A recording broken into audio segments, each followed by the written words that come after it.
இப்போ இந்த இடஒதுக்கீடு வந்து இவ்வளோ காலமா பேசுறோம். கிட்டத்தட்ட 69% இடஒதுக்கீடு தமிழ்நாடு அரசு செயல்படுத்தி கொண்டு வருது. இது எல்லா இடங்கள்லயும் போய் சேர்ந்துருச்சுங்களா? எல்லா மக்களும் அத பயனடைஞ்சுட்டாங்களான்னு ஒரு கேள்வி இருக்குல்ல? அதுக்கு தான் இந்த கணக்கெடுப்பு ஆ. நடத்தணும்னு சொல்றோம் நம்ம. எல்லாருக்கும் என்னைக்குமே கட்சிடாது. ஏன்னா சோசியலிச சமூகத்துல மட்டும்தான் எல்லாருக்கும் எல்லான்றது கிடைக்கும். தனி உடைமை சமூக அமைப்புல அதுக்கான வாய்ப்புகள் குறைவு தான்.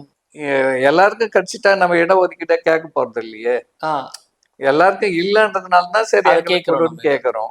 அதனால சரிசமமான ஏன்னா இந்த தனி உடைமை சமூக அமைப்புல ஒரு 1000 வேலை வருதுன்னா பரவலா பல சாதிகளுக்கு, ஒடுக்கப்பட்ட சாதிகளுக்கு பிரிச்சு கொடு அப்படின்னு கேட்கறதானே தவிர, இது எல்லாருக்கும் கிடைச்சிடும். இப்ப 7 கோடி பேர் இருக்கிறோம்னா 7 கோடி பேருக்கு இப்ப 2 கோடி பேர் வேலை வாய்ப்புக்கு இருக்கிறோம்.